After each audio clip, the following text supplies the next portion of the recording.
శ్రోతలకు నా హృదయపూర్వక నమస్కారములు. మన శ్రోతలలో ఒక సోదరుడు ప్రశ్నను పంపటం జరిగింది. ఆ ప్రశ్న, ఈ సృష్టిలో అంతా సమానమై ఉన్నప్పుడు అంతా న్యాయముగానే జరుగుతోంది అనుకుంటే మరి తప్పులు ఏమీ లేవు కదా, మంచి చెడు అనేది లేదు కదా, వివరించాలి అని కోరుతున్నా అన్నారు. అంటే ఏం వివరించాలో నిజంగా నాకు అర్థం కాలేదు. ఒకవేళ అది మీకు అర్థమైంది అనుకోండి, సృష్టిలో ఏమీ లేదు అంతా ధర్మంగానే ఉంది అని, ఇంకా దాని గురించి అసలు అందులో వివరించడానికి ఏముంది అంటే, ఇక్కడ వీరి ఉద్దేశం ఏమై ఉండాలి అంటే, మీరే అంటే ఏదో శీర్షికలు విని ఉంటారు. ఆ విన్న దాంట్లో సృష్టి విధానంలో అన్నీ కరెక్ట్గానే ఉన్నాయి, నిజంగానే సృష్టి అంతా సమానమేగా, ఉన్నది ఒకటే. ఏది అనంత ఆత్మశక్తిగా చూసినప్పుడు ఇక్కడ ఉన్నది ఒకటే శక్తి. ఆ ఒకటే శక్తి ఎన్నిగా అయినా ఇది ఒకటే అయినప్పుడు అందులో ఇంకా విభేదం ఏముంది, అందులో అసమానతలు ఏమున్నాయి? ఒకటే కదా. అది అసమానతలుగా కనపడుతుంది అంటే మనకి అది శక్తి అర్థం కాలేదు. సృష్టిలో ఉన్నటువంటి మనుషుల్ని, వస్తువుల్ని, పదార్థాలని చూస్తున్నాం. ఇప్పుడు మనం ఆ సమానత్వము అనే స్థితికి మానసికంగా చేరామా? అది ఆధ్యాత్మికత చెప్పేది విషయం ఏంటంటే, అసలు అంతా సమానమే అంటే శక్తిగా చూసినప్పుడు ఇక్కడ మంచి చెడు ఏముంది అసలు? ఒకసారి ఆలోచించండి. అనంత ఆత్మశక్తిగా చెప్పబడుతున్న ఆత్మజ్ఞానంలో హయ్యెస్ట్లో ఆత్మ అనే లక్షణములు చెప్పబడినప్పుడు ఉన్నదంతా అనంత ఆత్మశక్తి అని చెప్పబడింది. ఉన్నదంతా అదే అయినప్పుడు, ఒకటే అయినప్పుడు, దానికంటే భిన్నంగా అసలు ఇక్కడ ఏమీ లేదు. అంటే సృష్టి కూడా లేదు, ప్యూర్ కాన్షియస్నెస్. ఆ ఆత్మశక్తిని చూసినప్పుడు అంటే అలా చూడాలి అన్నప్పుడు ఉదాహరణకు మాట్లాడుకుందాం. అనంత ఆకాశ తత్వాన్ని చూస్తున్నప్పుడు ఇక్కడ సృష్టి కూడా లేదు, అసలు సృష్టి లేదు. అనంత ఆకాశ తత్వంలో లీనమైపోయినప్పుడు, ఎమిడిపోయినప్పుడు సృష్టి లేదు. సృష్టి లేనప్పుడు మంచి ఎక్కడ ఉంది, చెడు ఎక్కడ ఉంది, అసలు సమానత్వం అన్న పాయింట్ కూడా లేదు. అయితే మనం ఇవన్నీ ఎక్కడ మాట్లాడుకుంటున్నాం? మనం మనుషులుగా కూర్చొని ఆధ్యాత్మిక చదువు అన్న భావనతో, ఆత్మజ్ఞాన చదువు అన్న భావనతో మనక శక్తి అనేటువంటి ప్రాణశక్తో, ఆత్మశక్తో, విశ్వశక్తో, దైవశక్తో, ప్రకృతి శక్తో, మీరు ఏ పేరుతో అని పిలుచుకోండి, లేదా దాన్ని దేవుడు అని పిలుచుకోండి, దేవత అని పిలుచుకోండి. ఆ శక్తి అనేటువంటి ఆ తత్వము యొక్క అనుభవం లేదు కనుక, అది మనకి అర్థం అవ్వలేదు కనుక మనం దాని గురించి మానవ స్థితి నుంచి మాట్లాడుకుంటున్నాం. అంటే ఒక మనిషి స్థితి నుంచి మాట్లాడుకుంటూ అనంత ఆత్మస్థితి గురించి చెప్పినప్పుడు సృష్టి నడక కానీ, సృష్టి విధానం కానీ, సృష్టి పద్ధతి కానీ అంతా సమంగానే జరుగుతుంది అని చెప్పుకుంటున్నాం. అంతా ఇక్కడ మంచి లేదు, చెడు లేదు, అన్నీ న్యాయంగానే జరుగుతున్నాయని చెప్పుకుంటున్నాం. ఎందుకని అంటే ఇక్కడ రెండు చూస్తున్నాం. ఇప్పుడు అంతా సమానంగానే జరుగుతుంది, న్యాయంగానే జరుగుతుంది అన్నప్పుడు రెండు చూస్తున్నాం. ఏంటి రెండు చూస్తున్నాం? ఒకటి, సృష్టి మొత్తానికి మూలాధారమైనటువంటి అనంత ఆత్మశక్తే ఉన్నదంతా. మరి సృష్టి కూడా కనపడుతుంది కదండి. అంటే మొట్టమొదట అసలు ఉన్నది శక్తే అన్నప్పుడు సృష్టి కనపడట్లేదు. ఆ శక్తి భావనలోకి వెళ్ళిపోయిన వాళ్ళకి సృష్టి కనపడతలేదు. అంటే ఊరికి అర్థం అవడానికి, గాఢ నిద్రలోకి వెళ్ళిపోయినప్పుడు సృష్టి కనపడట్లేదు. అలా ఇప్పుడు మెలకు వచ్చినప్పుడు సృష్టి కనపడుతుంది. అంటే అంతా అనంత ఆత్మశక్తి అని తెలిసినా నాకు ఒక శరీరం ఉండి నేను శరీర భావనలోకి వచ్చినప్పుడు సృష్టి కనపడుతుంది. కానీ నాకు అంతా అనంత ఆత్మశక్తి అని తెలుసు, సృష్టి ఇక్కడ కనపడుతుంది. అలా అంతా అనంత ఆత్మశక్తి అని తెలిసి నాకు శరీరం ఉంది కనుక నాతో పాటు నాకు సృష్టి కనపడుతున్నది. ఈ శరీరానికి కళ్ళు ఉన్నాయి, ఇంద్రియాలు ఉన్నాయి, అనుభవించే ఉన్నాయి, చుట్టూ బోళ్ళు కనపడుతున్నాయి. నేను అనంతాత్మశక్తిని, ఇవన్నీ మొత్తం అనంతాత్మశక్తికి సంబంధించినవే, ఆధారం మొత్తం అనంతాత్మశక్తే, అదే నాలోని ప్రాణశక్తి, అన్నింటిలో ఉన్నది అదే శక్తి అని తెలుసు నాకు. వీళ్ళెవరు? జీవన్ముక్తులైనటువంటి వాళ్ళు. ఆ జీవన్ముక్తుల్ని ఋషులు, యోగులు, మునులు, తపస్సంపన్నులు, మహాత్ములు, అవధూతలు అనేక మతాల్లో అనేక పేర్లతో పిలుచుకుంటున్నారు. నాకు తెలిసిన పేర్లు ఇవే. అందుకని నేను ఆ కొద్దిగానే చెప్పగలిగాను. మిగిలిన మతాల్లో బోల్డ్ పేర్లు ఉండుంటే అవి నాకు తెలియదు.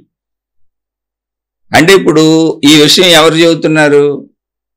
సృష్టి అంతా సమానంగానే ఉన్నది, ఇక్కడంతా న్యాయంగానే జరుగుతుంది, ఇక్కడ మంచి చెడు తప్పులు ఏమీ లేవు, తప్పులు జరగటం లేదని ఎవరు చెబుతున్నారు? అంటే అనంత ఆత్మశక్తి యొక్క సృష్టి ఎరుకను అనుభూతి చెందిన జీవన్ముక్తులు, మేము అనంత ఆత్మస్వరూపులము అన్న భావనలో లీనమై శరీరముతో ఉన్నటువంటి జీవన్ముక్తులు ఆ అనంత ఆత్మశక్తి భావాన్ని అనుభవించారు కనుక, శరీర భావంలో ఉంటున్నారు కనుక, అంటే శరీరం అనేది ఉంది కనుక, తమ చుట్టూ మోగినటువంటి సామాన్య శరీరమే నేననుకుంటూ బ్రతుకుతున్నటువంటి సామాన్య మనుషులకు, సామాన్యులకు చెబుతున్నారు. ఇక్కడ గ్రహించవలసినవి అంటే ఇన్ని స్థితులు తేడా ఉంది అక్కడ. అయితే మనం వినేసి ఏమనుకుంటాం, ఒక శీర్షిక వినేసి అవును నాకు కూడా అర్థమైపోయింది, ఇప్పుడు ఏమైంది, అవును సృష్టి అంతా సమానమైనప్పుడు అసలు మంచి చెడు లేనప్పుడు అది లేదు కదా ఇది లేదు కదా మరి ఇదేంటి అనుకుంటాం. కాదు, మనం సామాన్యులు, మనకు అసలు అనుభవమే అవ్వలేదు. నాకు ఎటువంటి అనుభవము అవ్వలేదు, నేను దానికోసం ప్రయత్నించుకుంటున్నాను గత 30-35 సంవత్సరాల నుంచి. ఇప్పుడు కూడా నేను చదువుకుంటూనే ఉన్నాను, ఇది ఆధ్యాత్మిక చదువు, నేను చదువుకుంటున్నవే మీకు వినిపిస్తున్నానని నేను రోజు చెబుతున్నాను. వినంగానే వచ్చేసినట్టు కాదు, 35 ఏళ్ళ నుంచి చదువుతున్నా నాకు రాలేదు. రావటం అంటే అనుభవం అవటం. చదవటం వేరు. ఇప్పుడు భోజనం భోజనం భోజనం భోజనం భోజనం భోజనం భోజనం అని మీరు 1,000,000 సార్లు అనండి, 100 కోట్ల సార్లు అనండి, 1000 కోట్ల సార్లు అనండి. భోజన పదార్థాలు ఎలా ఉంటాయి, రకరకాల ఫోటోలు పెట్టుకోండి, ఎదురుగా ఫోటోలు తెచ్చి పెట్టుకోండి, ఫోటోలను చూడండి, ఆ ఫోటోలని పూజించండి, ఆరాధించండి, అర్చించండి. భోజన పదార్థాలు, ఆహార పదార్థాలు అన్ని ఫోటోలు పెట్టుకోండి, చక్కగా వాటిని అర్చించండి, ఆరాధించండి, జపించండి, తప్పించండి. మీకు ఆకలి తీరుతుందా? ఆకలి తీరుతుందా? దాని విశేషాలు కూడా చెప్పుకుంటున్నాం. ఈ పదార్థంలో ఈ గుణాలు ఉన్నాయి, ఈ పదార్థంలో ఈ బలకరమైన శక్తులు ఉన్నాయి, ఈ పదార్థంలో విటమిన్స్ ఉన్నాయి, మినరల్స్ ఉన్నాయి, ఖనిజాలు ఉన్నాయి, ఇవన్నీ శరీరానికి ఇలా ఉపయోగపడతాయి మొత్తం చెప్పుకుంటున్నాం. భోజనం చేయటం, ఆహారం తినటం అనే ఒక పని తప్ప మొత్తం చేస్తున్నామండి. ఎప్పటికైనా మన ఆకలి తీరుతుందా, కడుపు నిండుతుందా? అవన్నీ ఎదురుగానే ఉన్నాయి. ఇది ఎంత సత్యమో మనం ఎన్ని విన్నా, అంటే ఎవరి గురించో నాకు కాదు, నా స్వీయ అనుభవంలో చెబుతున్నా. 35 ఏళ్ల నుంచి వింటానే ఉన్నా, చదువుకుంటానే ఉన్నా, తెలుసుకుంటానే ఉన్నా, వాళ్ళు చెప్పినవి వీళ్ళు చెప్పినవి వింటానే ఉన్నా. ఇప్పుడు కూడా నేను చెబుతున్నా, నేను చదువుకునేదాన్ని. అలా చెప్పడానికి వచ్చింది తప్ప అనుభవంగా రాలేదు. అంటే ఇప్పుడు ఈ వాక్యాలు ఎలా తీసుకోవాలి? వాళ్ళ స్థాయిలో తీసుకోకూడదు. వినేసి నాకు అర్థమైపోయిందని వాళ్ళ స్థాయిలో తీసుకోకూడదు. మన స్థాయి ఎప్పుడు సామాన్యమే, సామాన్యులు మనం ఇప్పుడు వింటున్నాం. మరి ఆ చెప్పిన వాళ్ళు ఎవరో అంటే జీవన్ముక్తులై 2 స్థితులు ఉన్నాయి. ఒకటి అనంత ఆత్మశక్తి యొక్క ఎరుకను పొందటం.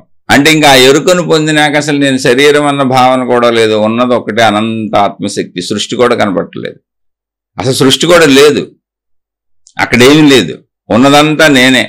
ఆ నేనన్న భావన కూడా లేదు. ఎందుకంటే ఒక్కళ్ళే ఉన్నప్పుడు నేనని మాట్లాడవలసిన అవసరం కూడా లేదు. ఎవరైనా ఒక్కరే ఉన్నారు, నేను అని మాట్లాడవలసిన అవసరమే రాదు. అప్పుడు సృష్టి మొత్తం ఉన్న ఆ సర్వవ్యాపక శక్తి యొక్క స్ఫురణ ఉందంతే. నేను అనాల్సిన అవసరం ఉండదు. కానీ బ్రతికే ఉన్నట్టుగా మనకు ఒక స్ఫురణ ఉంటుంది చూడండి లోపల. ఉన్నాను అన్న స్ఫురణ. ఉన్నానన్న పదం రాదు, ఉన్నాను అన్నట్టుగా నాకు తెలుస్తుంది, స్ఫురణ ఉంది. ఇప్పుడు గాఢ నిద్రలోకి వెళ్ళిపోయినప్పుడు మీకు ఆ స్ఫురణ కూడా ఉండదు. ఎందుకని నేను శరీరం మనసు అనుకుంటున్నాం కాబట్టి, మనసు శరీరం నిద్రపోయినాయి కాబట్టి ఇంకా నాకేం తెలియదు, నేను నిద్రపోయాను అంటాను. లేచినాక మెలకు వచ్చినాక నేను లేచానంటాను. కానీ నేను ఆ నిద్రలో బతికే ఉన్నానని మనకు అలవాటు అయిపోయింది, మామూలుగా సహజంగా తీసుకొని వెళ్ళిపోతున్నాం. అదే స్థితి, సేమ్ అదే స్థితి, అనంత ఆత్మశక్తి స్థితి. దానిని మెలకువలో పొందినప్పుడు గాఢ నిద్రలో మీకు సృష్టి ఎలా లేదో అలా మెలకువలో ఎవరైతే ఆ శక్తి అనుభవాన్ని పొందిన జీవన్ముక్తులు ఉన్నారో వాళ్ళకి సృష్టి లేదు. గాఢ నిద్రలో మనకు కూడా లేదుగా, ఇందులో పెద్ద సాక్ష్యాధారాలు ఎందుకు దీనికి? మళ్ళీ మెలకు వస్తేనే మనకు సృష్టి ఉంది. గాఢ నిద్రలో అసలు మనం కూడా లేంగా, నేనన్న భావన కూడా లేదుగా. ఎందుకని? ఏకస్థితికి వెళ్ళిపోయింది అది. ఏ స్థితి అయితే ఏకమైనది, స్థిరమైనది, శాశ్వతమైనది శక్తి స్థితి ఉందో ఆ స్థితిలోకి వెళ్ళిపోయాను. వెళ్ళిపోతే ఎలా ఉంటుంది అంటే నిద్రాస్థితి ఇలా ఉంటుంది, నేనన్న భావన కూడా ఉండదు. దీనికి ఎవరెవరో మీకు ఏ గ్రంథాలు ఏం విశదీకరించక్కర్లా, మీరే ఒక పెద్ద గ్రంథం మీ శరీరంలో ఉన్నదే చెబుతున్నాయి. అసలు ఇవి కనుక్కొని గ్రంథాలు రచించిన వాళ్ళు కూడా వాళ్ళ శరీరంలో కనుక్కున్న వాళ్ళు. ఆకాశం నుంచి ఊడిపడింది ఏం లేదు అసలు, అలా ఊడి పడదు, పడితే వర్షం పడుద్ది అంతే, అప్పుడప్పుడు పిడుగులు పడతాయి, పగల సూర్యుడు వస్తాడు అంతే తప్ప ఆకాశం నుంచి పడే ఏమి లేవు. ఇంకా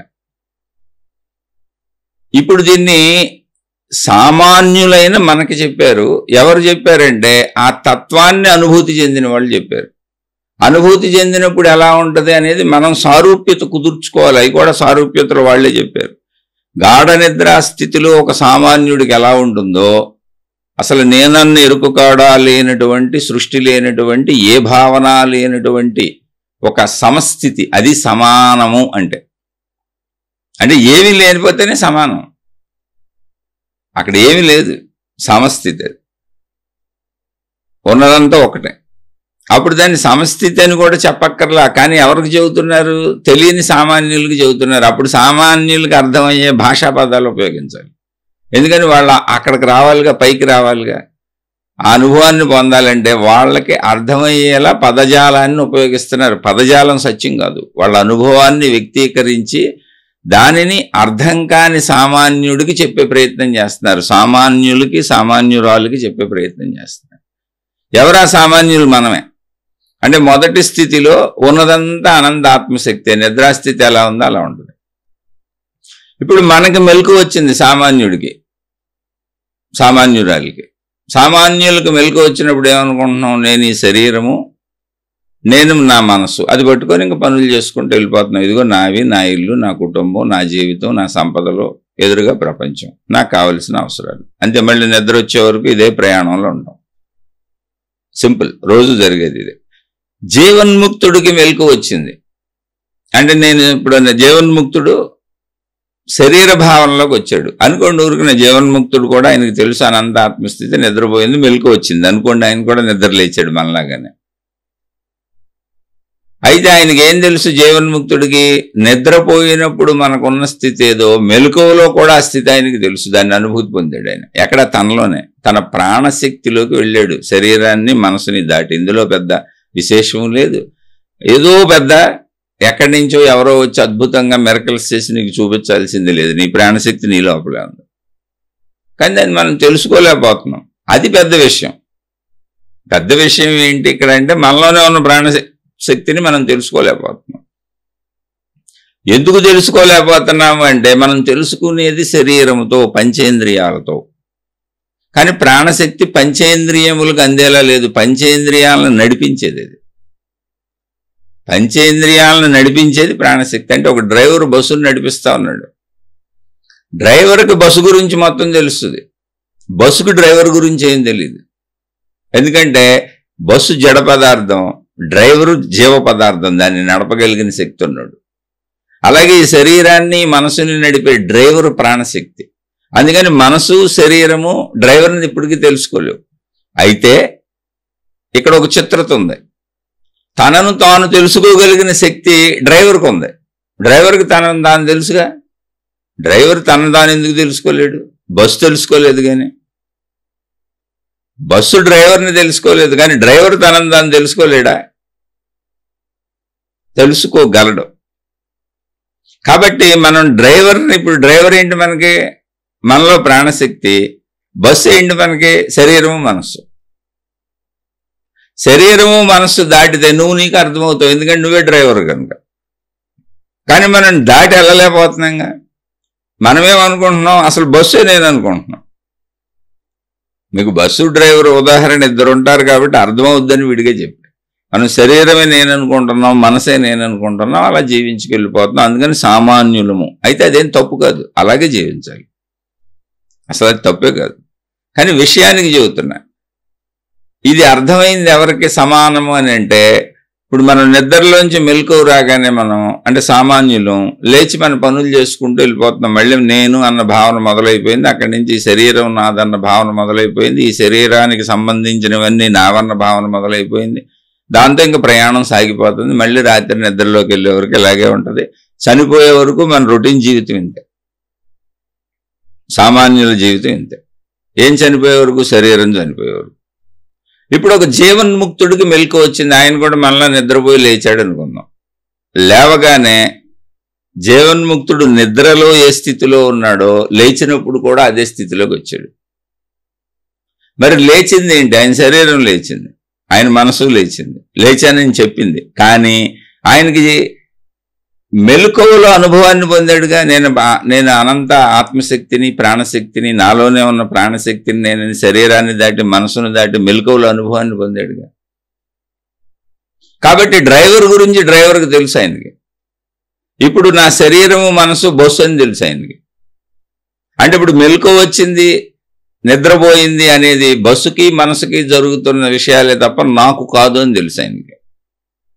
కానీ దాని నుంచి విడిపడటం ఆయనకు కూడా కుదరదు. అంటే నిద్రపోకుండా కుదరదు, మెలకువ తెచ్చుకోకుండా కుదరదు, ఆహారం తినకుండా కుదరదు, కాలకృత్యాలు తీర్చుకోకుండా కుదరదు.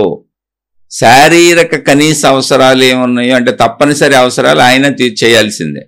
ఏం కుదురుతుంది అంటే తనకు కావాలంటే చూడొచ్చు, చూడకుండా ఉండొచ్చు. తనకు కావాలంటే వినొచ్చు, వినకుండా ఉండొచ్చు.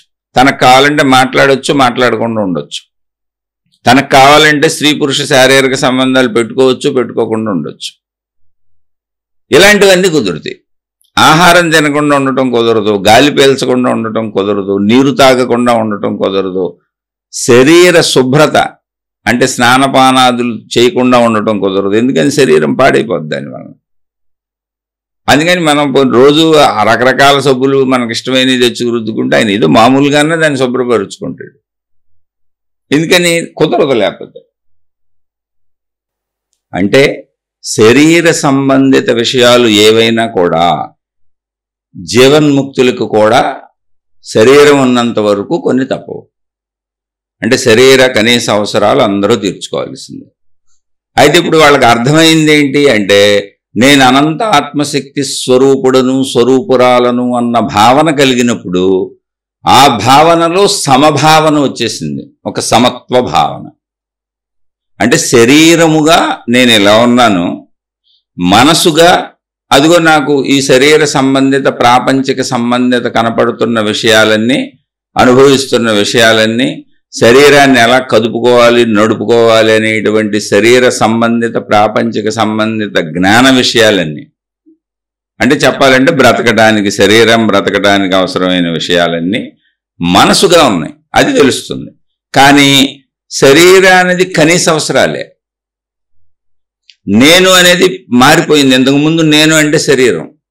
అందుకని మనసంతా నేను అనే శరీరం కోసం పనిచేసింది. సామాన్యులైన మనకి ఇప్పుడు అలాగే పనిచేస్తుంది. కానీ జీవన్ముక్తులై తమలో ఉన్నటువంటి ఆ ప్రాణశక్తిని, అనంత ఆత్మశక్తిని అనుభవం చెంది, అంటే అంతర్గత సాధనతో అనుభవం చెంది నేను అనంత ఆత్మశక్తి స్వరూపుడును, స్వరూపురాలను అన్న వాళ్ళకి, అంటే ఆ స్థితికి చేరుకున్న వాళ్ళకి మనోభావనను దాటిన తర్వాత భావనలో, అంటే మనోభావన అని చెప్పొచ్చు, కానీ మనసు దేహ సంబంధిత విషయాలతో లేదు అక్కడ. అది జ్ఞాన సంబంధిత, ఆత్మజ్ఞాన సంబంధిత విషయాల్లో ఉంది. అంటే మనసుని ఒక పాయింట్గా తీసుకుంటే ఒక పాయింట్ శరీరం వైపు విషయాలతో కనెక్ట్ అయి ఉంది. మనసు అనేది ఒక పాయింట్ శరీరము, శరీరానికి సంబంధించిన ప్రాపంచిక విషయాలు చెబుతుంది. ఇంకొక వైపు పాయింట్ దానికి అనుభవం అయింది నేను అనంత ఆత్మశక్తిని అనేటువంటి ఆ ఆత్మశక్తి సంబంధిత జ్ఞాన విషయాలను చెబుతుంది. అయితే ఇప్పుడు నేను అనంత ఆత్మశక్తిని అనే భావన ఎప్పుడైతే వచ్చిందో నేను శరీరము అనే భావన షిఫ్ట్ అయిపోయింది పూర్తిగా. ఇప్పుడు నాకు శరీరము ఉన్నది, నేను శరీరం కాదు. నాకు చొక్కా ఉంది, నాకు కుర్చీ ఉంది, నాకు మంచం ఉంది, నాకు వాహనం ఉంది, ఏదో ఒకటి నాకు ఉన్నాయి. నాకు భార్య ఉంది, నాకు భర్త ఉన్నాడు, నాకు పిల్లలు ఉన్నారు, నాకు సంపదలు ఉన్నాయి అని ఎలా అనుకుంటామో అలా నాకు శరీరము ఉన్నది అనే భావనలో ఉంది. నేనెవరు అంటే నేను అనేది షిఫ్ట్ అయిపోయింది. ఎక్కడి నుంచి? శరీరము నుంచి, మనసు నుంచి, ప్రాణశక్తికి షిఫ్ట్ అయిపోయింది. ప్రాణశక్తి ఏంటి? అదే అనంత ఆత్మశక్తి. ప్రాణశక్తి అన్నప్పుడు మన శరీరములో ఉన్నది. ఇది ఆధ్యాత్మిక చదువు మనం చెప్పుకుంటుంది. అందుకని మీకు అర్థమయ్యేలా, మీ శరీరంలో మీకు అర్థమయ్యేలా చెబుతున్నా. ఏ గ్రంథాల్లోనూ విభజించి విభాగాలుగా చేసి అనేకంగా చెప్పారు మహాత్ములు. అవన్నీ చెప్పట్లా మీకు క్లిష్టత లేకుండా తేలికగా పామరులకు సైతం అర్థమయ్యేలా జస్ట్ అలా చక్కగా మీకు అర్థమై మీరు సాధన చేసుకోవడానికి వీలుగా చెబుతున్నా. జ్ఞానం ఉన్నవాళ్ళు, ఇంకా ఆసక్తిగా తెలుసుకోవాలనుకున్న వాళ్ళు మొత్తం గ్రంథాలు చదువుకుంటే బోల్డ్ వివరణలు ఉన్నాయి. అసలు సృష్టి ఎలా ఏర్పడింది, పంచీకరణాలు ఏంటి, మనలో ఉన్న పంచకోశాలు ఏంటి, షట్చక్రాలు ఏంటి, అలా బోల్డ్ వివరాలు. అంటే కోటాను కోట్లుగా మన శరీరంలో అన్నింటినీ నాడీ మండలాలతో సహా విభజించుకుంటూ చెప్పుకుంటూ వెళ్ళిపోయారు గ్రంథులని రకరకాలుగా. మీకుంటే ఆసక్తి ఉంటే వెళ్ళొచ్చు. కానీ ఎన్ని వెళ్ళినా ఫైనల్ ఇంతే. మీకు నాలెడ్జ్ పెరుగుద్ది అంతే. ఫైనల్ తత్వం ఇంతే. నేను అనే శరీర భావము శరీరము నుంచి, మనసు నుంచి నేను అనంత ఆత్మశక్తిని అనే భావానికి షిఫ్ట్ అయింది. ఏంటి అనంత ఆత్మశక్తి? నాలో ఉన్న ప్రాణశక్తే. శరీరాన్ని మనసుని నడుపుతున్నది అదే. దాన్ని వాడుకుంటున్నాను నేను. ఇప్పుడు దాన్ని నేను ఎప్పుడైతే కనుగొన్నానో, నాలో ఆ ప్రాణశక్తిని నేను ఎప్పుడైతే దర్శించానో, అనుభూతి చెందానో, అంటే ఎన్ని పదాలైనా వాడచ్చు. అప్పుడు నాకేమైంది? నేను అనంత ఆత్మశక్తిని అని తెలిసింది. నాకు శరీరం ఉన్నది, నాకు మనసు ఉన్నది అని తెలిసింది. అది నాది. ఇప్పుడు నాకు బట్టలు ఉన్నాయి, బోల్డ్ బట్టలు ఉన్నాయి. అందులో నాకు నచ్చింది రోజుకోటి వేసుకుంటూ ఉంటాను. అన్ని బట్టలు ఒకే రోజు వాడడానికి అసలు వేసుకోనుగా నేను. ఎవరో వేసుకోలేరుగా, ఎన్నున్నాయి. అలా నాకు నచ్చింది ఏదో రోజుకోటి వేసుకు తిరుగుతూ ఉంటాను. ఇప్పుడు దానివల్ల నాకు పెద్ద విశేషత ఏమి లేదు. ఆ బట్టలకి ఏమన్నా అయినా నాకు పెద్ద ప్రాబ్లం ఏం లేదు. కాకపోతే ఏదో నా బట్టలు కాబట్టి కించిత్తు బాధ అనిపించవచ్చు. అలా శారీరక పరమైనటువంటి విషయాలకు సంబంధించి, మనోపరమైన విషయాలకు సంబంధించి, భౌతికమైనటువంటి ప్రాపంచిక విషయాలకు సంబంధించినటువంటి మంచి, చెడు, సుఖము, దుఃఖము, ఇటువంటి అనుభవాలన్నీ నావి కాదు, నాకు సంబంధించిన వస్తువులవి. అంటే నా వాహనానికి ఏదో అయింది, నా డబ్బు కొంచెం నష్టపోయాను, నా ఇల్లు అంతా పెయింటింగ్ వేయించుకోవాలి, పెయింటింగ్ పాడైపోయింది, నా ఇంట్లో వస్తువులు కొంచెం సరి చేసుకోవాల్సి వస్తుంది, అన్ని బాగు చేయించుకోవాల్సి వస్తుంది. ఇలా నాకు సంబంధించిన వస్తువుల గురించిన ఎరుక ఎలా ఉంటుందో అలా నాకు సంబంధించిన శరీరము, నాకు సంబంధించిన మనసు, ఆ సంబంధంలో ప్రపంచ సంబంధిత విషయాలు తెలుస్తూ ఉంటాయి. అలా జీవన్ముక్తులను కూడా దగ్గర కూర్చొని బాధ పెట్టేవాళ్ళు ఉంటారు, ఇబ్బంది పెట్టేవాళ్ళు ఉంటారు. అవి చిన్న చిన్న విషయాలు అంటే శరీరానికి, అంటే వస్తువులకి కలిగిన బాధల వలె జీవన్ముక్తులకు కూడా అనారోగ్యాలు వస్తాయి, బాధలు వస్తాయి. అంటే మనకి ఎలా ఎన్ని ఉన్నాయో అన్నీ వాళ్ళకే ఉంటాయి. చుట్టూ ఉన్న మనుషులు ఏమి ఊరుకోరు, ఎవరిని కెలుగుతానే ఉంటారు. వాళ్ళకి అలా ఏదో ఎంతో కొంత కెలుగుడు ఉంటుంది. అలాగే అనారోగ్యాలు ఉంటాయి, ఆకలి దప్పులు ఉంటాయి. కానీ నేనే శరీరం అనుకున్నప్పుడు మొత్తం ఈ శరీరం కోసమే బ్రతకడం అయింది జీవితం మొత్తం. అందుకని మంచి చెడు ఇవన్నీ విపరీతంగా ఉన్నాయి. నాకు హాని చేస్తే నేను తట్టుకోలేను, భరించలేను. ఎందుకని నేనే శరీరం కనుక. అందుకని మనం కోర్టులు, చట్టాలు మొత్తం ఇవన్నీ ఏర్పాటు చేసుకున్నాం. ఇదంతా శరీర భావనే, ప్రాపంచిక శరీర భావన. అది తప్పులేదు, శరీర భావన తప్ప అంటే కాదు, శరీరం ఉందిగా. అందుకని కోర్టులు మొత్తం, పోలీసు వ్యవస్థలు, అసలు మనం ఒక రాజ్యాంగమే తయారు చేసుకున్నాం దేశాలన్నీ. కానీ ఎప్పుడైతే నేను అనంత ఆత్మశక్తిని అనే వైపు షిఫ్ట్ అయిపోయిందో, శరీర భావన లేదో, శరీరము నా వస్తువు అయిపోయింది. ఇక్కడ ధర్మాధర్మాలు, మంచులు ఇంకా అది పట్టించుకోవట్లే, పెద్ద విషయం కాదు అది. అనంత ఆత్మశక్తి మళ్ళీ ఎలా ఉంది? సర్వవ్యాపక ఆకాశము వలె ఏకత్వ స్థితిలో ఉంది. అసలు భిన్నత్వం లేదు అక్కడ భావనలో. శరీర భావనలో ఏముంది? అనేకత్వము, భిన్నత్వము ఉంది. అక్కడేముంది? ఏకత్వం ఉంది. అంటే సపోజ్ ఇప్పుడు ప్రపంచంలో ఇన్ని కనపడుతున్నాయి అనుకోండి, ఇవన్నీ ఆ ఏకత్వంలో కలిసే ఉన్నట్టుగా ఉంది.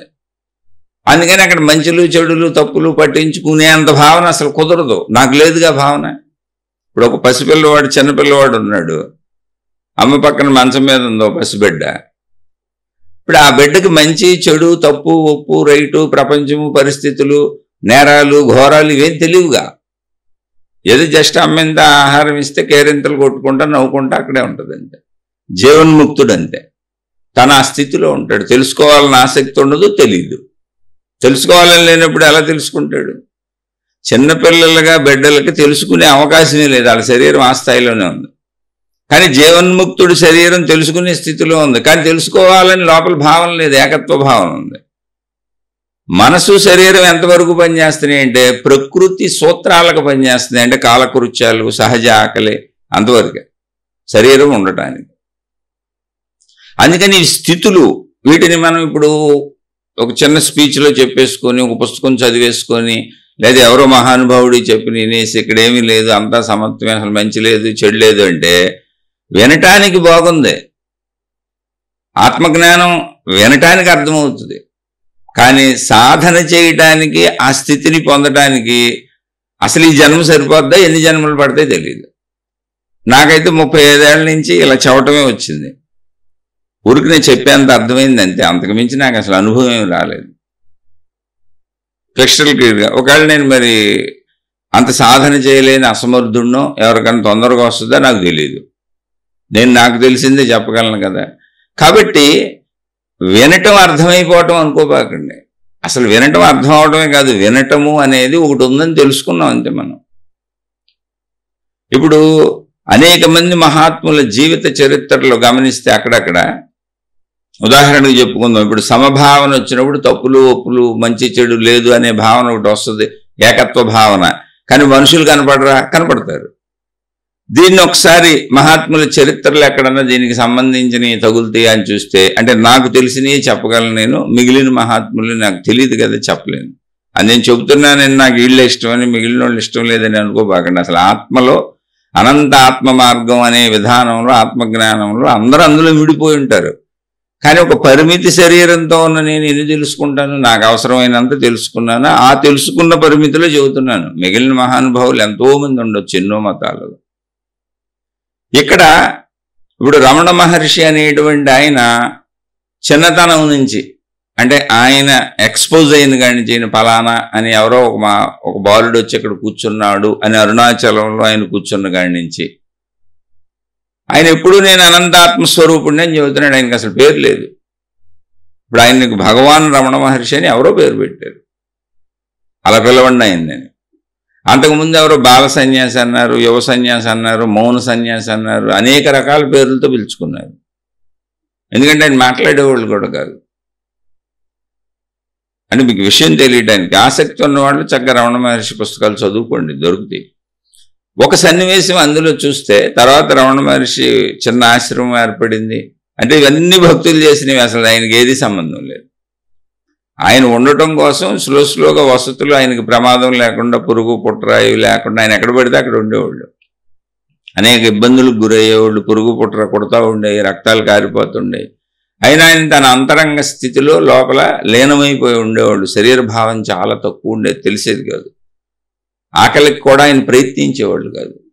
ఎవరో పాపం తట్టి లేపి ఆయన్ని ఆకలికి పెట్టి బ్రతికించారు. అలాగే పురుగు పుట్ర నుంచి ఎవరో రక్షించారు, అదంతా శుభ్రత చేసి కాపలాలు కాసి అక్కడ.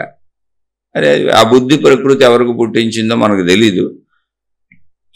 తర్వాత కాలంలో ఆయన మాట్లాడటం మొదలుపెట్టారు. ఆ స్టోరీ అంతా ఉంటుంది. సుమారుగా ఒక 11 నుంచి 14 ఏళ్ళు అసలు మాట్లాడలేదు ఆయన. తర్వాత మాట్లాడటం మొదలుపెట్టారు. చిన్న ఆశ్రమం ఏర్పడింది. రోజు ఆయన చూసేటువంటి భక్తులు ఇలా ఏర్పడ్డారు. ఒకసారి రెగ్యులర్గా అందరూ వచ్చి కూర్చుంటారు, ఉదయం నుంచి సాయంత్రం వరకు అక్కడే కూర్చుంటారు. జెంట్స్ అందరూ పడుకునే వరకు కూడా ఉంటారు. లేడీస్ సాయంత్రం 6 అయితే బయటికి వెళ్ళిపోతారు. అంటే ఆశ్రమంలో ఆడవాళ్ళు ఉండటానికి వసతి సౌకర్యాలు లేవు. అందుకని బయట అక్కడ ఇళ్లల్లో అరేంజ్ చేసుకొని వచ్చేవాళ్ళు. మళ్ళీ ఉదయం వచ్చేయచ్చు ఆశ్రమంలో. ఒక సందర్భంలో నిత్యము రమణ మహర్షి దగ్గరికి వచ్చే భక్తులలో ఒకడైనటువంటి ఒక వ్యక్తి, గ్రామం అంటే రమణ మహర్షి ఆశ్రమం ఊరికి దూరంగా ఉంటుంది. ఆ కాలంలో విషయం ఇది. ఇప్పుడు అన్నీ కలిసిపోయింది, పెద్ద ఇది అయిపోయింది అక్కడ. అప్పుడు విషయం ఇది. మధ్య అంతా ఖాళీనే. గ్రామానికి ఒక 2 కిలోమీటర్లు అనుకుంటూ సుమారుగా చెబుతున్నా, నాకు కరెక్ట్గా తెలియదు, సుమారుగా చెబుతున్నా. ఆ దూరంలో గ్రామం ఉండేది. అక్కడి నుంచి వచ్చేవాళ్ళు, గ్రామానికి వెళ్ళి వస్తుండేవాళ్ళు, వచ్చిన దగ్గర కూర్చుంటూ ఉండేవాళ్ళు. చాలామంది భక్తులు రోజు ఉండేవాళ్ళు. ఆయన కూడా అలా మౌనంగా కూర్చునేవారు. ఇదంతా పగలు. అలా కూర్చునేటువంటి చాలా కాలం నుంచి అక్కడికి వచ్చి ఇతను రమణాశ్రమ భక్తుడు అనేటువంటి అక్కడున్న జనాలలో అంటే గ్రామవాసులలో భక్తులలో కొంచెం తెలిసిన వ్యక్తి గ్రామములో ఊరిలో ఉన్నటువంటి ఒక యువతితో అక్రమ సంబంధం పెట్టుకున్నాడు, అంటే శారీరక సంబంధం. సరే, ఆ విషయం ఎవరికి తెలియదు. మామూలుగా మళ్ళీ వస్తాడు, రమణ మహర్షి దగ్గర కూర్చుంటాడు ఆయన. సరే, అది ఏం జరిగిందో, ఎలా తెలిసిందో, ఏం గొడవలైనయో మొత్తానికి ఆ ఊరి వాళ్ళు, ఆ ఇంటికి సంబంధించిన వాళ్ళు అతన్ని ఒకసారి పట్టుకొని కట్టేశారు. ఇప్పుడు అక్రమ సంబంధం పెట్టుకున్నాడు అంటే అక్కడ స్త్రీ ఒప్పుకోకపోతే పెట్టుకోడుగా, కాకపోతే మనం ఇక్కడ విషయమే చెప్పుకుంటున్నాం. అక్కడ ఆ ఇంటి వాళ్ళకి నచ్చవుగా ఎవరికైనా. అతన్ని పట్టుకున్నారు, గ్రామస్తులందరినీ పిలుద్దామని చెప్పి అతన్ని చెట్టుకు కట్టేశారు. అది సాయంత్రం సమయం, బహుశా కొంచెం రాత్రి అయిందేమో తెలియదు. మరి అంటే ఇలాంటి పనులంతా రాత్రిపూట చేస్తుంటారు, ఏం జరిగిందో తెలీదు. కానీ సమయం కొంచెం రాత్రి అయ్యే సమయం, మరి గాఢరాత్రి కాదు. అతన్ని చెట్టుకు కట్టేసి వాళ్ళు అందరినీ పిలవడానికి వెళ్ళారు. అంటే రెడ్ హ్యాండెడ్గా పట్టుకున్నారు అతని ఇంట్లో. అందరినీ పిలవడానికి వెళ్తే అతను భయపడి రమణ రమణ రమణ అని కేకలు పెడుతున్నాడు. ఎంత తప్పు చేసినా మనం దేవుడా దేవుడా అని అరుస్తూనే ఉంటాం. ఏ దేవుడు మనకి నచ్చితే ఆ దేవుడు పేరు అరుస్తాం, అలాంటి తప్పులు చేస్తూనే ఉంటాం. అంటే ఇది మానవ సహజ విషయం, శరీర భావన అలా ఉంటుంది. వాళ్ళు సరిగ్గా కట్టేయలేదో ఏం జరిగిందో మొత్తానికి అతను గుంజుకుంటూ కట్లు ఊడిపోయినాయి.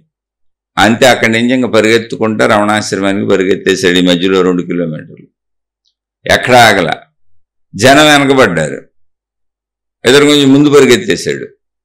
పరిగెత్తుకుంటూ వెళ్ళిపోయి రమణ మహర్షి ఉండే రూమ్ రాత్రి అయిపోయింది. అది రాత్రిపూట ఆయన తన రూమ్లోకి వచ్చేస్తారు పడుకోవటానికి. ఆ విషయాలన్నీ తెలుసు అతనికి. రమణ మహర్షి ఉండే రూములోకి డైరెక్ట్గా పరిగెత్తుకుంటూ వెళ్ళిపోయాడు. అసలు అంత సాహసం ఎవరు చేయరు.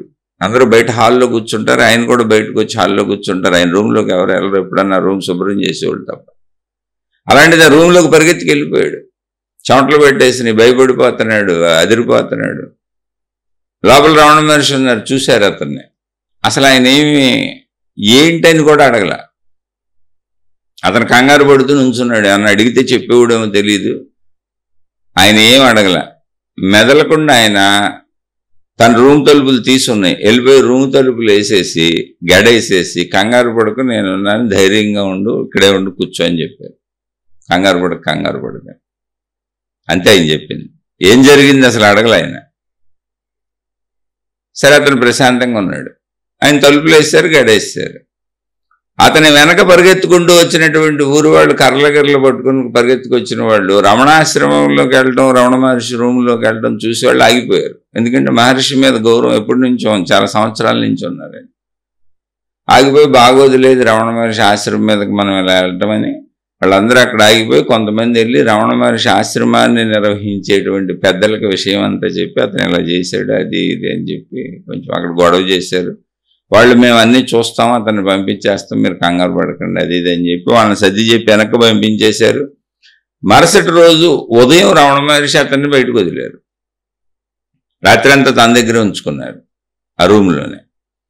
మరుసటి రోజు వీళ్ళందరూ ఆఫీస్ వాళ్ళందరూ వచ్చారు, రమణ మహర్షి దగ్గరికి వచ్చారు. అతను కూడా ఉన్నారు, అక్కడ నుంచోబెట్టారు. పెద్ద పంచాయతీ జరిగింది. ఆయన మీద కంప్లైంట్లు ఊరు వాళ్ళు చెప్పినవన్నీ రమణ మహర్షికి చెబుతున్నారు. ఇలా అక్రమ సంబంధం పెట్టుకున్నాడు, అసలు ఇక్కడికి వచ్చి కూర్చుంటున్నాడు రోజు సంవత్సరాల నుంచి, ఇలా చేయొచ్చా అలా చేయొచ్చా, అది ఇది మనం అంటంగా మనలాగానే సేమ్ అన్నీ మాట్లాడారు.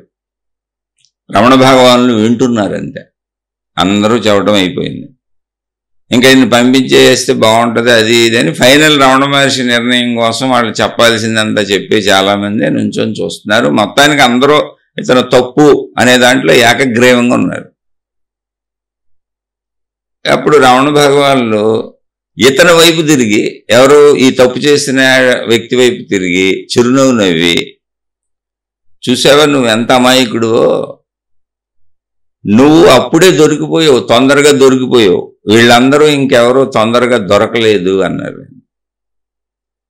జాగ్రత్తగానండి, నువ్వు తప్పు చేస్తూ అప్పుడే దొరికిపోయావు, తొందరగా దొరికిపోయావు, వీళ్ళందరూ ఇంకెవరో దొరకలేదు అన్నారు. అందరూ సైలెంట్ అయిపోయారు. అంటే ఇక్కడ మీరు గమనిస్తే అసలు శరీరమే నేను కాదు, నేను అనంత ఆత్మశక్తిని అన్న భావనలో ఉన్న ఆ వ్యక్తికి ఈ స్త్రీ పురుష సంబంధాలు, ఈ తప్పులు, ఈ కంప్లైంట్లు చెప్పటాలు, ఈ పరిగెత్తటాలు, వాళ్ళు రావటాలు వెళ్ళటాలు ఆయన బ్రెయిన్ తీసుకోవట్లేదు అసలు. ఒకవేళ తీసుకుంటే స్త్రీ పురుష సంబంధాలే అయితే మీరు అందరూ అదే చేసేది. ఇప్పుడు అక్కడ ఉండి చెబుతున్న వాళ్ళందరూ అదే చేసేది. మీరు శరీరం అన్న భావనలోనే ఇవన్నీ మాట్లాడుతున్నారు. అసలు శరీర భావనే ఆయనకి కొట్టేయబడింది. అంటే మనం తీసుకోకూడదు దాన్ని. వారి స్థాయి మీకు అర్థం అవడానికి చెబుతున్నా. మళ్ళీ మనం దాన్ని తీసుకోకూడదు. నువ్వు దొరికిపోయావు, దొరకలేదంటే ఏంటి? నువ్వు శరీర భావంలో ముందు బయటపడిపోయావు. ఇదిగో వీళ్ళు ఇలాంటివి ఎన్నో చేస్తూ ఉంటుంటారు, బయటకు వచ్చి ఉండవు, వీళ్ళు శరీర భావంలోనే మాట్లాడుతున్నారు. అంతే ఆయన అంది. దాన్ని మనం ఎన్ని రకాలుగా అర్థం చేసుకోవచ్చు. కానీ ఇక్కడ దీన్ని ఉపమానం ఎందుకు చెప్పానంటే, ఆ స్థాయికి వెళ్ళిపోయిన వాళ్ళకి మానసిక స్థితిలో ఈ దేహభావాలు తప్పులు తీసుకోవట్లా. కానీ తెలుస్తుంది. ఎందుకు తెలియదు? అతను రక్షించారు. అతన్ని ఇంకేమీ ప్రమాదం జరిగేలా చేయలే. ఆయన రూమ్లోనే ఉంచుకున్నారు తలుపులేసి. తర్వాత ఆయనే అక్కడికి దూరంగా మద్రాసులో ఉండేటువంటి ఒక భక్తుడి దగ్గరికి ఇతన్ని పంపి ఆయనే మాట్లాడి చెప్పి, ఇతనితో చెప్పి, నువ్వు కొన్నాళ్ళు అక్కడ ఉండిరా, ఈ సమస్యలన్నీ సమసిపోతాయి, మర్చిపోతారు, తర్వాత మళ్ళీ ఇక్కడికి వచ్చి ఉండు. కానీ అసలు నువ్వు ఇదేం చేసావు ఏంటి, ఏం క్లాస్ పీకలు ఆయన మనలాగా అసలు ఆ విషయం ఎత్తట్లే ఆయన. అక్కడ కొన్నాళ్ళు ఉండు అని ఈయనే వేరే భక్తుడి దగ్గర ఉంచి మళ్ళీ అతన్ని తీసుకొచ్చారు. ఒక 6 నెలల తర్వాత ఇవన్నీ అతను మళ్ళీ జీవితంలో ఎప్పుడు తప్పు చేయలే అసలు. ఇది ఎందుకు చెబుతున్నానంటే, ఈ తప్పు భావనలు ఎక్కడ ఉంటాయంటే మన శరీర భావనలు ఉన్నాయి. నేను శరీరమే కాదు అనుకున్న స్థితికి వెళ్ళిపోయిన వ్యక్తికి మిగిలినవన్నీ తెలుస్తున్నాయి. కానీ ఆ తప్పు ఒప్పుని ఆయన మనసు తీసుకోవట్లేదు. అందరికీ చేసేది. ఇప్పుడు భార్యాభర్తలు కాపురాలు చేసుకోవటం అనేది శారీరక సంబంధమేగా. కాకపోతే అక్కడ మనం నియమాలు పెట్టుకున్నాం కాబట్టి తప్పు కాదంటున్నాం. అసలు నేను శరీరమే కాదన్న స్థితిలోకి వెళ్ళిపోయిన వాళ్ళకి శరీర భావనే తప్పుగా కనపడుతుంది. నేను శరీరమని మనం చేసే పనే మామూలుగా తప్పుగా కనపడుతుంది. ఎందుకంటే నువ్వు అనంతాత్మశక్తి స్వరూపుడివి. నువ్వు శరీరం అనే భావనే తప్పు, అజ్ఞానంలో ఉన్నావు. అందుకే జ్ఞానం నేర్చుకోమని చెబుతుంది. అసలు శరీర భావంలో ఉండటమే తప్పు. ఇంకా అందులో మళ్ళీ తప్పులు చేయటమే ఉంది. తప్పుల్లో తప్పులే అంతే. ఆ భావనే తప్పు అనే భావన అసలు తప్పు ఒప్పు కాదు, ఒక ఏకత్వ భావన, సమత్వ భావన ఉంటుంది. ఇలాంటి సందర్భాలు ఎన్నో ఉన్నాయి. ఆయన మనం మామూలుగా జంతువులను చూసినా, ఏదన్నా అంటే హానికారక జంతువులను చూస్తే భయపడతాం. క్రూర జంతువులను చూస్తే, పాములను, పులులను, సింహాలను. ఆయన వాకింగ్కి వెళ్తున్నప్పుడు అది చిన్న కాలిబాట. అప్పట్లో విషయం లేండి ఇదంతా. అప్పుడు అంతా ఊరిని అడవులు అయింది. ఇప్పుడు చాలా డెవలప్ అయిపోయింది, సిటీలాగా అయిపోయింది. అక్కడ అంత నిరంతరం జనసందోహం, పెద్ద పుణ్యక్షేత్రం అయిపోయింది. ఆల్రెడీ అసలు అరుణాచలం పుణ్యక్షేత్రం. రమణ భగవానుల యొక్క స్పర్శ ఆయన ఉండటం, మళ్ళీ రమణ భక్తులు వెళ్ళటం ఇంకా పెద్ద పుణ్యక్షేత్రం అయిపోయింది. ఆ రోజుల్లో ఆయన వాకింగ్కి వెళ్ళేవాళ్ళు. ఆ కాలిబాటలాగా ఊరిని ఉండేది అంతే, ఒక మనిషిని నడవటానికి. ఆయన వెనక ఒక భక్తుడు వెళ్తున్నాడు.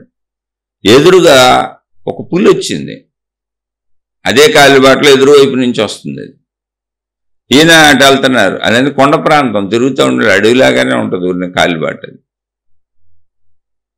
పులి రమణ భగవాన్లు ఒక 2 అడుగులు గ్యాప్లో ఆగిపోయారు. రమణ భగవాన్లు ఇటు ఆగిపోయారు, పులి అటు ఆగిపోయింది. ఒకే కాలిబాట. ఎవరో ఒకళ్ళు తప్పుకుంటే కానీ ఇంకోళ్ళు వెళ్ళటానికి లేదు. వెనక భక్తుడు అదిరిపోతున్నాడు. అప్పుడు దాకా మామూలుగా నడుచుకొచ్చినోడు పులిని చూసి వణికిపోతూ రమణ మరి చేపట్టుకున్నాడు, చేపట్టేసుకున్నాడు భయంతో. ఆయన రమణ భగవాన్లు అన్నారు, కంగారు పడకండి, మీరు భయపడాల్సిన అవసరం ఏమీ లేదు. పులిని ఉద్దేశించి చెప్పారు. వారు మనని గౌరవించి ఆగారు, మనం వారిని గౌరవించి ఆగాం, అంతే తప్ప ఇక్కడ కంగారు పడే విషయం ఏమీ లేదండి. ఆ పులి రమణ భగవాన్లు అలా చూస్తూ నుంచుంది. అది రోడ్డు పక్కకి దిగింది, అది కిందకి. అంటే కాలిబాట అనేది కిందకి దిగింది, ఒక మనిషి వెళ్ళే దారి అది. అప్పుడు రమణ భగవాన్లు అన్నారు, మన్నే వెళ్ళిపోమంటున్నారు వారు వెళ్ళరట, వారు వెళతారనుకొని మనం ఆగి పక్కన నుంచున్నాం అన్నారు. మన్నే వెళ్ళమంటున్నారు, రండి మనం వెళ్ళిపోదామని. అతను ఆ పులిని దాటే వరకు రమణ భగవాన్లు చేయబట్టుకొని ఉన్నాడు వణికిపోతూ. రమణ భగవాన్లకు అసలు ఎటువంటి కదలిక లేదు. పులి చక్కగా అలా తల వంచి ఆయన నమస్కరించినట్లుగా ఆయనకి తల కూడా వంచింది. ఆయన దారిని ఆయన మళ్ళీ నడుచుకుంటూ వెళ్ళిపోయారు. పులి అలా తన దారిని తాను అక్కడ ఏదో సరస్సు లాంటిది ఉంటే నీరు తాగడానికి వెళ్ళిపోయారు. అలా పాములు వచ్చాయి.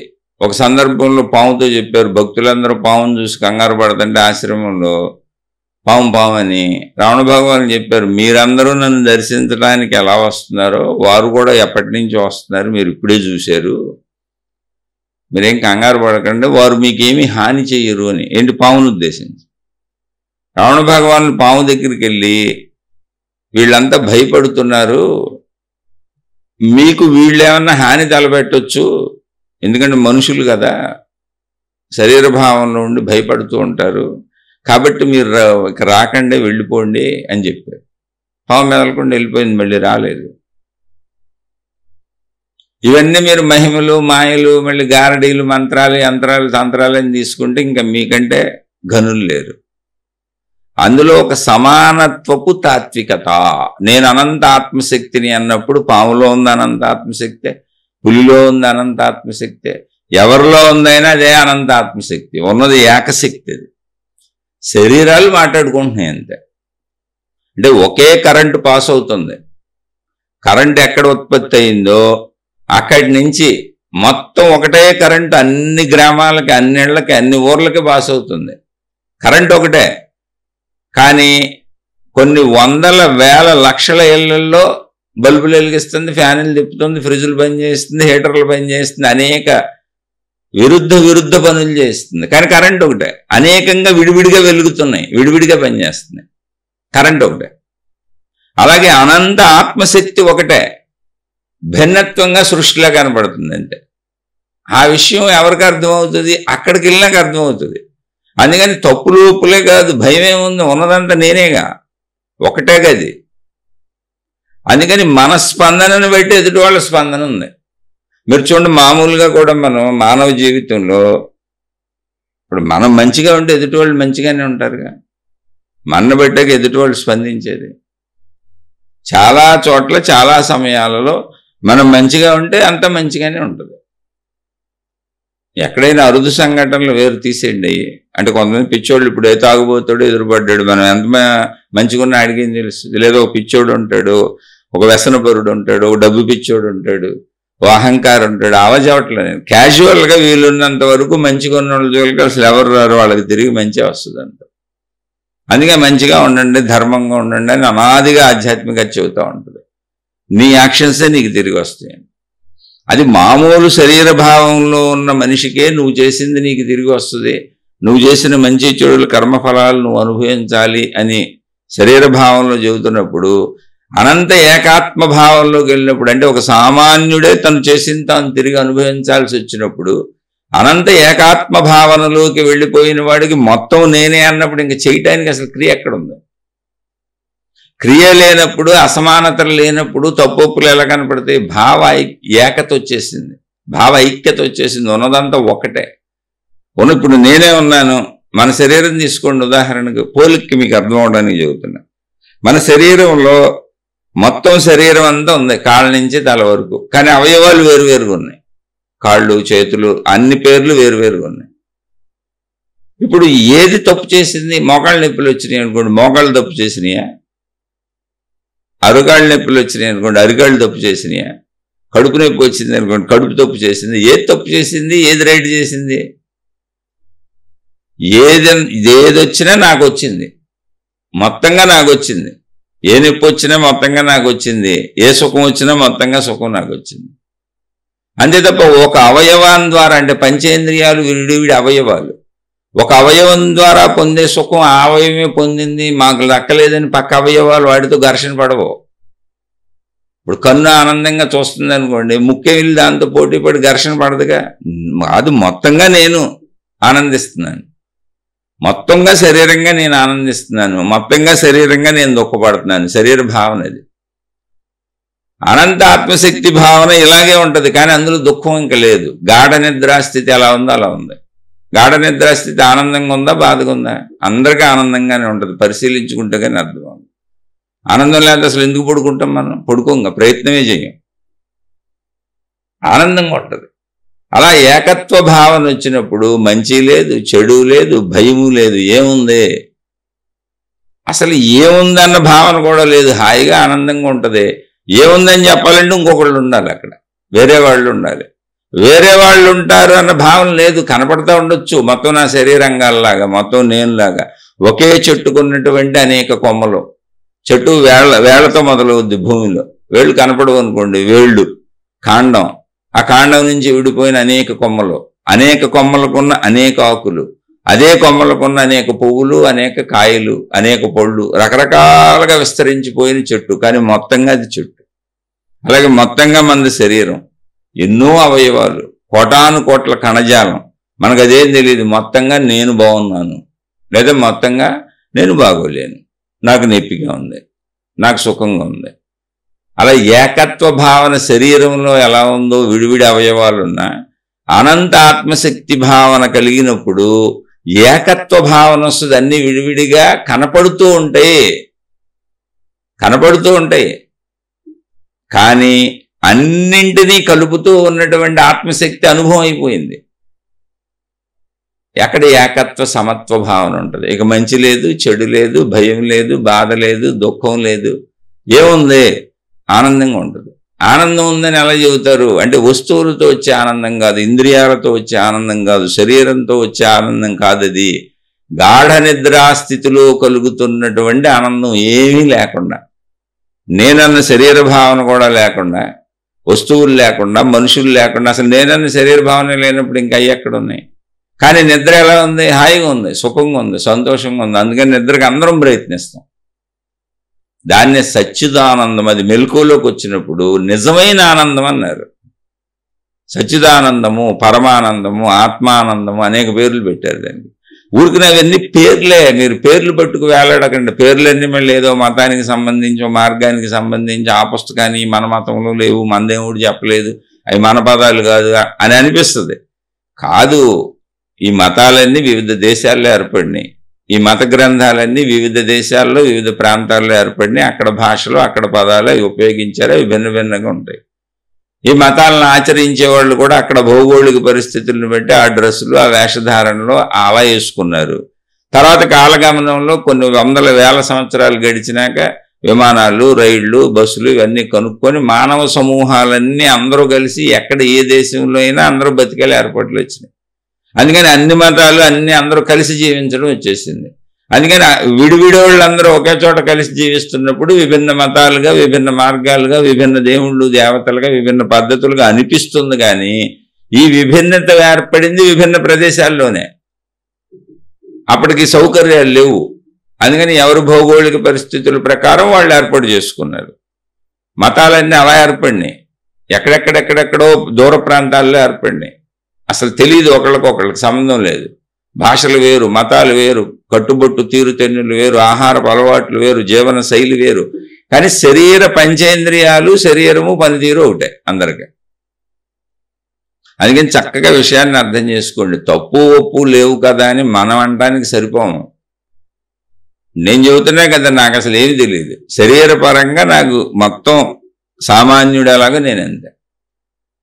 ఇప్పుడు మరి మాట్లాడే విషయాలు ఏంటయ్యా అంటే ఏమీ లేదు. చదువుకున్న పిల్లడు ఎక్కాలప్ప చెప్పినట్టు, పద్యాలు అప్పచెప్పినట్టు, ఏ జానీ జానీ ఎస్ పప్పాలు అప్పచెప్పినట్టే చదువుకున్న పిల్లోళ్ళు చదువుకున్నది అప్పచెప్పినట్టు ప్రయత్నిస్తున్నాను తప్ప మీతో మాట్లాడేది పంచుకోవటానికి శీర్షికలుగా అనుభవం లేదు. అనుభవం ఏకత్వ భావన వచ్చేస్తే అసలు మీకు చెప్పను. నేను ఒకటే గుర్తుపెట్టుకోండి, అది ఇప్పుడు అది నాకు అనుభవం అయిన రోజున మీరు అడిగినా నేను చెప్పను. ఎందుకని ఏకత్వ భావన వచ్చేసినాక ఎవరికి చెబుతాను, ఎందుకు చెబుతాను? చెప్పాలని ఎందుకు ఉంటుంది? ఆ ఏకత్వం ఇప్పుడు గాఢ నిద్రపోతున్నప్పుడు ఎవరిని లేపారనుకోండి, నిద్ర మొత్తం తీరిపోయినాక లేపితే అది మెలకు వేరు. అంటే మనం సహజంగా సృష్టి పెట్టింది కాబట్టి. గాఢ నిద్రలో ఉన్నప్పుడు లేపితే నాకు చికాకుగా ఉంటుంది, ఇసుగ్గా ఉంటుంది, మళ్ళీ పడుకుందామని ఉంటుంది. మామూలు నిద్రపోయి తీరిపోయి లేవడం అనేది భౌతిక విషయం, అది వదిలేయండి. గాఢ నిద్రలో మీరు పడుకున్నారు, గాఢ నిద్రలోకి వెళ్ళారు, మోతలు చేసినా, లేపినా, కదిపినా, కుదిపినా, పక్కన మోతలు అవుతున్నా మనకి ఎలా ఉంటుంది? చికాకు వస్తుంది, విసుగు వస్తుంది, లేదు మళ్ళీ నిద్రపోదామనిపిస్తుంది. అలాగే అనుభవం కలిగితే ఎవరికో చెప్పాలని అసలు అనిపించదు. అంతా నేనైతే ఎవరికి చెప్పాలి? ఒకళ్ళు కాదు, కనపడుతున్నారు, తెలుస్తుంది, పాపం శరీర భావనలో ఉన్నాను, కానీ నాకు నిద్రపోవాలనిపిస్తుంది, ఆ అనుభవంలో ఉండాలనిపిస్తుంది. ఆ ఏకత్వ భావన హాయిగా చక్కగా ఉంటుంది. మరి చెప్పేవాళ్ళందరూ ఎవరయ్యా? ఏకత్వ భావన పొందని వారు. అందుకే రమణ భగవానులు లాంటి వాళ్ళు చెప్పలేదు. అసలు ఏకత్వ భావన పొందిన ఎవరు చెప్పలేదు. మరి ఉన్నాయి కదండి పుస్తకాలు అంటే ఏమి లేదు. వారి దినచర్యలో వారి దగ్గర ఉండేవాళ్ళు, ఏదో ఆహారం పెట్టేవాళ్ళు ఉండేవాళ్ళు, ఇలా కొంతమంది ఉంటారు కదా. ప్రతి మనిషికి ఇప్పుడు 80-90 ఏళ్ళు బ్రతికారు వాళ్ళు. ఇక్కడ నిత్య దినచర్యలో ఊరికనే సహజ విషయాలను నోట్ చేశారు అందరూ. ఎవరైనా కుతూహలంతో వచ్చిన వాళ్ళ మీరు పొందిన అనుభవం ఎలా ఉంటుంది, ఏంటి, మేము ఎలా బతుకుతున్నాం అన్నప్పుడు వాళ్ళు శరీర భావంలోకి దిగి వచ్చి అయ్యో పాపం శరీర భావంలో ఇలా ఉన్నారే అని ఆ ఆనందాత్మతత్వాన్ని ఎలా పొందొచ్చు అనే విషయాన్ని వివరించారు. ఎందుకంటే వాళ్ళు పొందింది వాళ్ళకి తెలుసు కనుక. అంతే తప్ప నేను వాళ్ళని ఉద్ధరిస్తాను, వీళ్ళని ఉద్ధరిస్తాను, దేశాలు పట్టు తిరుగుతానని మతాలు ఏర్పాటు చేసి మార్గాలు ఏర్పాటు చేసి నేను ఇప్పుడు చవటమే జీవితంగా బతుకుతానని ఇప్పుడు నేను చూడండి రోజు ఇలా చెబుతా వాగుతానే ఉంటా. ఎందుకని నాకు తెలియదు కాబట్టి. అది తెలిస్తే వాగాలనిపించదు. అయితే నేను వాగుడు ఎందుకయ్యా అంటే అది తెలియదు కదా. కనీసం ఇలా వాగి అన్న దాన్ని మన్నం చేసుకుంటా మర్చిపోకుండా ఉందాము, ఆధ్యాసలోనే బతుకుదాము అనేటువంటి దాన్ని పొందుదామనే ప్రయత్నం. ఇక నేను ప్రపంచాన్ని ఉద్ధరిస్తాను, ఏం భావాలు పుట్టవు అసలు. ఆ ప్రపంచం అంతా నేనేగా, సమస్త సృష్టి నేనేగా. భావాలు పుడతాయి ఏంటి, వాళ్ళకి అనుభవం లేదు, వేరు భావంలో ఉన్నారు. వాళ్ళు ఏదో ఒక విధానం పెట్టుకున్నారు, వాళ్ళు ఏదో ఒకటి తయారు చేసుకున్నారు, ఇక దాన్ని పట్టుకెళ్తూ ఉంటారు. అది వాళ్ళ గురించి చెప్పవలసిన అవసరత కాదు, మామూలుగా చెబుతున్నా. ఎలా ఉంటుంది ఇప్పుడు గాఢ నిద్రలో ఉన్నోడికి ఏం చెప్పాలనిపిస్తుంది, ఎక్కడికి వెళ్ళాలనిపిస్తుంది, ఎవరిని నిద్రిద్దాం అనిపిస్తుంది, మీరందరూ నిద్రపోండి అని దేశం అంతా మేల్కొని చెబుదాం అనిపిస్తుందా? అలా నిద్రాస్థితిని ఆనందిస్తూ ఉంటాడు. అక్కడ ఆనందమే ఉంది. తను డిస్టర్బ్ చేస్తే కూడా తనకు ఇబ్బందిగా ఉంటుంది, మళ్ళీ నిద్రాస్థితిలోకి వెళ్ళిపోదాం అనుకుంటాడు. కాదని తనను తానే డిస్టర్బ్ చేసుకొని నేను ప్రపంచాన్ని ఉద్ధరిస్తానని నిద్రపోతున్నాడు ఎవడన్నా లేచి నిద్రపోండి అని చెబుతానని వెళ్తాడా? సేమ్ అలాగే ఉంటుంది. అలా అని చేస్తున్న వాళ్ళని ఎవరిని నేను విమర్శించట్లేదు. ఎవరి స్థాయిలో వాళ్ళు, ఎవరి పద్ధతిలో వాళ్ళు. నాకు అర్థమైంది ఇంతే. ఒకవేళ అలా చేస్తున్న వాళ్ళని విమర్శించినట్టు నేను కనబడితే దయచేసి నన్ను క్షమించండి, అది నా అజ్ఞానంగా భావించి నన్ను మన్నించండి. మీ పాదాలకు నమస్కారం. ఎవరు కనిపిస్తే వాళ్ళందరికీ మీ పాద నమస్కారం చేస్తున్నాను. ఎందుకంటే నాకు నా అజ్ఞానం అయి ఉండొచ్చు. నాకు తెలిసింది ఎంత, నాకు తెలిసింది మాత్రమే చెప్పగలను. నేను చెప్పింది అంతా నమ్మండి అని నేను అసలు చెప్పట్లేదు. నేను తర్కబద్ధంగా నాకు అర్థమైంది చెబుతున్నా. అది నాకు అర్థమైందని చెబుతున్నా. నేను సామాన్యుడిని అని చెబుతున్నా. తప్పు చెబితే క్షమించండి అని చెబుతున్నా. తప్పులు తీసుకోవద్దని కూడా చెబుతున్నా. తప్పులు వస్తే అసలు తీసుకోబాకండి. అర్థమై సబబు అనిపించిన వాళ్ళు ఆచరించుకోండి. నేను చెబుతుంది కూడా వింటున్న నలుగురు కోసమే. కొంతమంది చెప్పమంటున్నారు, ఆ చెప్పమంటున్న వాళ్ళు ఎవరున్నారో ఆ నలుగురికి చెబుతున్నా. వింటున్న నలుగురు ఎవరున్నారో వాళ్ళకి చెబుతున్నా. ఆ ఆసక్తి ఉన్న వాళ్ళు దయించి కామెంట్లు పెడుతూ ఉండండి. ఎందుకనంటే కొంతమంది ఈ మధ్య నన్ను పీడించుకు తింటున్నారు. ఎవరో వాళ్ళ గురువు గారు శిష్యులు. ఇప్పుడు ఆ గురువు గారు గ్రంథాలు 100 పైన రచించాడంటే అవన్నీ నేను చదవమంటున్నాడు ఒక ఆయన. ఇంతకుముందు కూడా ఒక ఆయన ప్రయత్నించాడు, మా గురువు గారి దగ్గరికి వచ్చేయండి మీరు అంటే. ఎందుకయ్యా నా గొడవ ఏదో నేను పడుతున్నాక నీ గురువు నువ్వు హాయిగా మీ గొడవ పడవచ్చు కదా అన్న.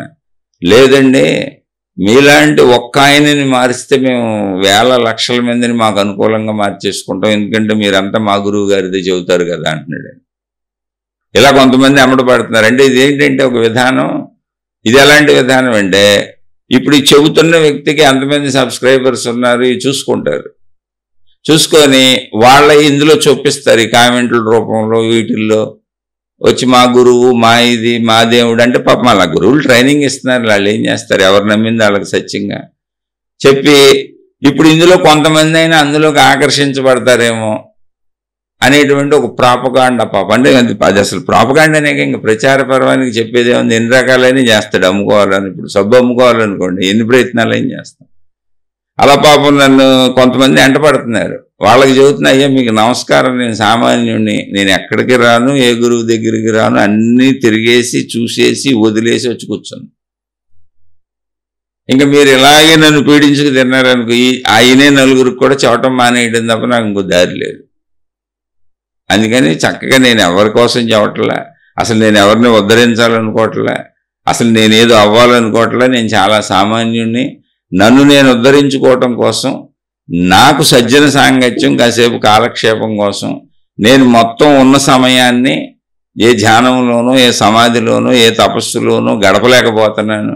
అందుకని కొంత అయి చేసుకుంటూ, కొంత చెప్పుకుంటూ నాలా ఎవరన్నా వింటూ సాగుతూ ఇది అర్థమవుతుంది అంటున్నటువంటి సోదరిమణులు ఎవరన్నా ఉంటే వాళ్ళతో ఇవి పంచుకుంటూ అలా ముందుకు సాగుతున్నాను. అందుకని చక్కగా మీ గురువుల్ని మీరు అనుసరించండి, మీ మార్గాల్లోకి మీరు వెళ్ళిపోండి. నాలాంటి వాడిని చేపల గేలం వేసి పట్టుకుందామని ట్రై చేయకండి. ఎందుకంటే నాకు అసలు ఏ అవసరత లేదు, నేను మేలకుండా కూర్చున్నా. అందుకని ఎవరి దారిలో వాళ్ళు వెళ్ళండి. మీకు మామూలుగా నేను చెప్పింది వింటున్న వాళ్ళకి చెప్పా, ఇందులో మీకు నచ్చినట్టు తీసుకోండి, చెడు ఉంటే అసలు తీసుకోవద్దని నేనే చెబుతున్నాక నేను సామాన్యుడిని. ఎప్పుడైనా గుర్తుపెట్టుకోండి, మన సోదరుడు అడిగినటువంటి ప్రశ్న ఏంటంటే మంచి చెడు ఏమీ లేనప్పుడు అంతా ఇంక సమానమే కదా, అప్పుడు ఏముందని వివరించండి అన్నప్పుడు విషయం చెప్పుకొచ్చాను. మంచి చెడు మనకున్నాయి, శరీర భావంలో ఉన్నాం మనం సామాన్యులు. ఇప్పుడు ఈ చెబుతున్న నన్నే వదలటల్లా, వాళ్ళ గురువుల వైపు లాగుదామని, వాళ్ళ మార్గాల వైపు లాగుదామని, ఫలానా దాంట్లో భగవంతుడు ఫలానా ఆయన ఎలా చెప్పాడు కదా, వీళ్ళు ఎలా చెప్పాడు కదా, మీరు ఎలా చెబుతున్నారు, ఇలా నాకు పెడుతున్నారు. వాళ్ళకి చెబుతున్నాను, ఆయన నన్ను వదిలేయండి, మీ మార్గంలో మీరు వెళ్ళండి, మీ గొడవ మీరు పడండి, మీ గురువులు ఉంటే నా మీద ఎందుకు పడుతున్నారు. పాపం వాళ్ళకి లోపల ఆగట్లా. ఇప్పుడు నేను వెళ్ళిపోయి వాళ్ళ గురువు గారి దాంట్లో జాయిన్ అయిపోయి వాళ్ళ గురువు గారి పుస్తకాలన్నీ నేను ప్రచారం చేసి ఇలా మీ అందరికీ చెప్పాలని వాళ్ళ కోరిక. వాళ్ళకు కూడా చెప్పే, నేను నా వెనకబడే బదులు చక్కగా మీరే ఒక యూట్యూబ్ ఛానల్ పెట్టి మీరు చెప్పుకోండి, మీకు తెలుసు కదా అన్నీ అని. దానికి కూడా వాళ్ళ మనసు అంగీకరించట్లా. మీరు ఇవే చెప్పాలి, ఏంటి దీనికి ఏం చెబుతారు, మా గురువు గారు ఎలా చెప్పారు, ఫలానా దేవుడు ఎలా చెప్పాడు, ఫలానా మతం ఎలా చెప్పింది, ఫలానా ఆయన ఎలా చెప్పాడు, మీరేమో ఇలా ఇంత తేలిక భాషలో ఇలా చెప్పేస్తున్నారు ఏంటని. నేను చెబుతున్నా, నేను చెప్పేది తప్పు అనిపించిన వాళ్ళు వదిలేసేయండి, నేను సామాన్యుడిని. నేను చెప్పేది ఒప్పు అర్థమైందని ఆచరించుకుంటాం అన్నోళ్ళు వెళ్ళండి. నేను ఆధ్యాత్మికతలో కొన్ని వందల వేల లక్షల రకాలుగా చెప్పారు. అంటే మన శరీరంలో అరికాల నుంచి తల వరకు ఎన్నో విభాగాలు చేసుకుంటూ నాడులు, గ్రంథులు, చక్రాలు, శరీరాలు అలా విభజించుకుంటూ లక్షల రకాలుగా లక్షల మార్గాలు చెప్పారు. అసలు అవన్నీ చెబితే పేర్లు గుర్తుపెట్టుకోవడానికి మీ జీవితం సరిపోదు, నా జీవితం సరిపోదు, నోట్సులు రాసుకున్నట్టు ఉంటుంది. కాదు, ఆచరించుకోవడానికి వీలుగా. అంటే నేను ఎలా చెబుతున్నానంటే, నేను ఎవరిని విమర్శించట్లేదు, కానీ నేను చెప్పే విధానం ఎలా తీసుకున్నానంటే, ఒక సామాన్యుడికి తాను మంచిగా బతుకుతూ తనలో ఉన్నటువంటి ప్రాణశక్తిని తను ఈజీగా భావించుకొని అందులోకి వెళ్ళడానికి అనుకూలంగా చెబుతున్నాను అని నేను అనుకుంటున్నాను, అలా చెప్పే ప్రయత్నం చేస్తున్నాను. అందుకని గ్రంథ భాష వాట్ల ఎన్ని చక్రాలు ఉన్నాయి, ఎన్ని శరీరాలు ఉన్నాయి, ఎన్ని నాడులు ఉన్నాయి, ఇవన్నీ చదువుకొని వచ్చాను. ఇప్పుడు అవన్నీ మనలో ఎన్ని రకాల వాయువులు ఉన్నాయి, అవి చేసేసే పనులు ఏంటి, ఇవన్నీ చెప్పుకున్నాం. ఏంటి ఉపయోగం? మొత్తంగా అనంత ఆత్మశక్తి దగ్గరికి వెళ్ళాలిగా. అవేం తప్పని నేను అంటలే, అన్ని గ్రంథాల్లో ఉన్నాయి, చదువుకోండి వివరంగా కావాలనుకున్న వాళ్ళు. నేను సింపుల్గా సాధనలోకి వెళ్ళిపోవాలనుకున్న వాళ్ళ కోసం చెబుతున్నా. ఎందుకంటే అవన్నీ చదవటం, నేను చదవటానికి 35 ఏళ్ళు పెట్టింది. మరి 35 ఏళ్ళు ఏం చేసావంటే ఇవన్నీ చదివాను. ఇప్పుడు అవన్నీ పేర్లు గీర్లు చదివి అసలు గుర్తుంటాయా? ఎన్ని గుర్తుంటాయి? ఎన్ని గ్రంథాలు గుర్తుపెట్టుకుంటారు? లక్షల గ్రంథాలు ఉన్నాయి. మీరు ఎన్ని చదివినా మన జీవితాలే సరిపోనన్ని ఉన్నాయి. ఇందులో జస్ట్ మన గుణమార్పు జరిగి మంచిగా బ్రతకటం అనేది, శరీరం ఉన్నంత వరకు మంచిగా బ్రతకటం. అలా మంచిగా బతుకుతూ నేను అనంత ఆత్మశక్తి స్వరూపుడును స్వరూపురాలును అన్న ఎరుకను పొందటం, ఈ రెండే కాన్సెప్ట్లు. అంతే. ఆ కాన్సెప్ట్కి అనుకూలమైనవి తీసుకొని చెబుతున్నాను అంతే. ఇంకా పేర్లు, పదాలు, భాషా పదాలు, వ్యాకరణ పదాలు, ఆధ్యాత్మికతలో ఉపయోగించబడినటువంటి గ్రంథులు, ముడులు, రకరకాలు నేను చదవటం లేదు.